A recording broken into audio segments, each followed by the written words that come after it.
Praise the Lord. இந்த September மாதத்தில் 7ஆம் தேதியாகிய இந்த ஞாயிற்றுக்கிழமையின் காலை வேளையில் தேவ சமூகத்தில் வந்திருக்கிற ஒவ்வொருவரையும் கர்த்தர் தாமே ஆசீர்வதிப்பாராக. இந்த நாளிலும் நம்ம தியானிக்கிற கர்த்தருடைய வார்த்தை நம்முடைய பரிசுத்த வேதாகமத்தில் வெளிப்படுத்தின விசேஷம் 5ஆம் அதிகாரம் 12வது வசனம். The book of Revelation chapter 5 verse 12. அவர்களும் மகா சத்தமிட்டு அடிக்கப்பட்ட ஆட்டுக்குட்டியானவர் வல்லமையையும் ஐஸ்வர்யத்தையும் ஞானத்தையும் பலத்தையும் கனத்தையும் மகிமையையும் ஸ்தோத்திரத்தையும் பெற்றுக்கொள்ள பாத்திரராயிருக்கிறார் என்று சொன்னார்கள். ஹல்லேலூயா. அடிக்கப்பட்ட ஆட்டுக்குட்டியானவர். ஆமென். Praise the Lord. The lamb that was slain. ஆட்டுக்குட்டியானவர், அடிக்கப்பட்ட ஆட்டுக்குட்டியானவர் யாரை குறிக்கிறது? நம்முடைய ஆண்டவராகிய இயேசு கிறிஸ்துவை குறிக்கிறது. அவருக்கே ஞானமும் ஐஸ்வர்யமும் பலனும் கனமும் மகிமையும் ஸ்தோத்திரத்தையும் பெற்றுக்கொள்ள அவர் பாத்திரமான ஒரு தேவன். ஹல்லேலூயா. இந்த அதிகாரத்தில் ஒரு அருமையான சம்பவம், பரலோகத்தில் நடக்கிற ஒரு சம்பவத்தை நம்ம இதில் பார்க்குறோம். அன்றியும் உள்ளும் புறமும் எழுதப்பட்டு 7 முத்திரைகளால் முத்திரிக்கப்பட்டிருந்த ஒரு புஸ்தகத்தை சிங்காசனத்தின் மேல் வீற்றிருக்கிறவருடைய வலது கரத்திலே கண்டேன். புஸ்தகத்தை திறக்கவும் அதன் முத்திரைகளை உடைக்கவும் பாத்திரவான் யார் என்று மிகுந்த சத்தமிட்டு கூறுகிற பலமுள்ள ஒரு தூதனையும் கண்டேன். வானத்திலாவது பூமியிலாவது பூமியின் கீழாவது ஒருவனும் அந்த புஸ்தகத்தை திறக்கவும் அதை பார்க்கவும் கூடாதிருந்தது. ஒருவனும் அந்த புஸ்தகத்தை திறந்து வாசிக்கவும் அதை பார்க்கவும் பாத்திரவானாக காணப்படாததினால் நான் மிகவும் அழுதேன். அப்பொழுது மூப்பர்களில் ஒருவன் என்னை நோக்கி, நீ அழ வேண்டாம், இதோ யூதா கோத்திரத்து சிங்கமும் தாவீதின் வேருமானவர் புஸ்தகத்தை திறக்கவும் அதன் 7 முத்திரைகளை உடைக்கவும் ஜெயம் கொண்டிருக்கிறார் என்றான். அப்பொழுது இதோ அடிக்கப்பட்ட வண்ணம் மாயிருக்கிற ஒரு ஆட்டுக்குட்டி சிங்காசனத்திற்கும் 4 ஜீவன்களுக்கும் மூப்பர்களுக்கும் மத்தியிலே நிற்க கண்டேன். அது 7 கொம்புகளையும் 7 கண்களையும் உடையதாயிருந்தது. அந்த கண்கள் பூமியெங்கும் அனுப்பப்படுகிற தேவனுடைய 7 ஆவிகளேயாம். அந்த ஆட்டுக்குட்டியானவர் வந்து சிங்காசனத்தின் மேல் உட்கார்ந்தவருடைய வலது கரத்திலிருந்து புஸ்தகத்தை வாங்கினார்.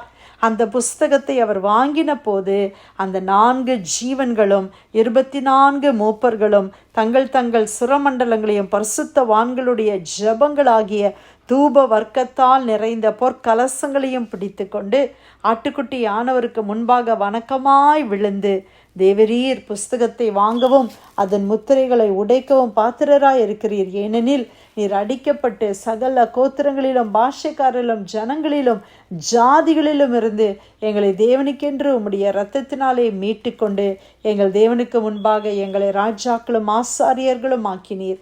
நாங்கள் பூமியிலே அரசாளுவோம் என்ற புதிய பாட்டை பாடினார்கள். பின்னும் நான் பார்த்தபோது சிங்காசனத்தையும் ஜீவன்களையும் மூப்பர்களையும் சூழ்ந்திருக்கிற அநேக தூதர்களுடைய சத்தத்தை கேட்டேன். அவர்களுடைய லக்கம் 10,000 10,000 இருந்தது. அவர்களும் மகா சத்தமிட்டு அடிக்கப்பட்ட ஆட்டுக்குட்டியானவர் வல்லமையையும் ஐஸ்வர்யத்தையும் ஞானத்தையும் பலத்தையும் கனத்தையும் மகிமையும் ஸ்தோத்திரத்தையும் பெற்றுக்கொள்ள பாத்திரராய் இருக்கிறார் என்று சொன்னார்கள். அப்பொழுது வானத்திலும் பூமியிலும் பூமியின் கீழிருக்கிற சிருஷ்டிகள் யாவும் சமுத்திரத்தில் உள்ளவைகளும் அவற்றுள் அடங்கிய வஸ்துக்கள் யாவும் சிங்காசனத்தின் மேல் வீற்றிருக்கிறவருக்கும் ஆட்டுக்குட்டியானவருக்கும் ஸ்தோத்திரமும் கனமும் மகிமையும் வல்லமையும் சதா காலங்களிலும் உண்டாவதாக என்று சொல்ல கேட்டேன். அதற்கு 4 ஜீவன்களும் ஆமேன் என்று சொல்லின. 24 மூப்பர்களும் வணக்கமாய் விழுந்து சதா காலங்களிலும் உயிரோடு இருக்கிறவரை தொழுது கொண்டார்கள். ஹல்லேலூயா. நாம் ஆராதிக்கிற தேவன் எவ்வளவு மகிமை பொருந்திய தேவன் என்பதை இந்த பகுதியில் நம்ம தியானித்தோம் இல்லையா? இன்றைக்கி நம்ம எல்லாரும் ஆலயத்தில் போய் கர்த்தரை ஆராதிக்க போகிறோம். இயேசுவின் இரத்தத்தினால் மீட்கப்பட்ட தேவனுடைய பிள்ளைகளாகிய நாம் அந்த இயேசுவை நாம் ஆராதிப்போம். ஆண்டவருக்கு கொடுக்க வேண்டிய கனத்தை நாம் செலுத்துவோம். அவர் அதற்கு பாத்திரராய் இருக்கிறார். பிரியமானவர்களே, ஆண்டவர் நம்மளுடைய கனத்திற்கு பாத்திரர், நம்முடைய துதிகளுக்கு பாத்திரர், நம்முடைய நன்றிகளுக்கு அவர் பாத்திரர். He is the one who is worthy. He deserves the honor. ஆண்டவர் நம்முடைய துதிகளை அவர் ஏற்றுக்கொள்ள தகுதியுள்ள ஒரு தேவனாய் இருக்கிறார். ஆமென். அடிக்கப்பட்ட வண்ணமாயிருக்கிற ஆட்டுக்குட்டியானவர். யோவான் ஸ்நானகன் இயேசு கிறிஸ்துவை உலகத்துக்கு இன்ட்ரடியூஸ் பண்ணும்போது அவர் இப்படி சொல்லுகிறார், இதோ தேவ ஆட்டுக்குட்டி, உலகத்தின் பாவத்தையெல்லாம் சுமந்து தீர்க்கிற தேவ ஆட்டுக்குட்டின்னு இன்ட்ரடியூஸ் பண்ணுகிறார். அதே காரியத்தை இந்த வெளிப்படத்தில் நம்ம வாசிக்கிறோம் இல்லையா?